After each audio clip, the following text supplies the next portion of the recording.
While we Americans wrestle with our budget deficit and each other, we should pay attention to what's going on in Europe, where they're doing roughly the same thing. Ireland was bailed out by the European Central Bank.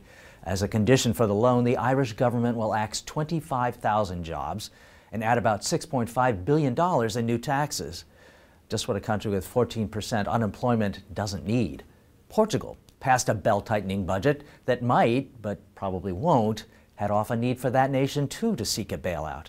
And judging from the interest rates that Spain must now pay on its bonds, investors are convinced that Spain is next. All that is reason for Americans to be grateful that we've got George Washington. But for the dollar, we might well have to face the music for our national borrowing binge, just like European countries. You see, because the dollar is in such demand around the world, we have the huge privilege of being able to borrow as much as we want, cheap. And because our debts are denominated in dollars, we can pay them back with money we get to print.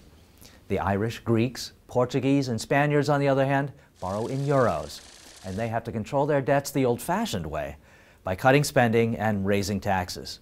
If you've seen images of the street protests in Athens and Dublin, you know how popular that is. As long as investors in other nations have confidence in the dollar, we won't have to go through that, lucky for us. How long will that last? Well, ask yourself, does our national policy about the debt inspire confidence in you?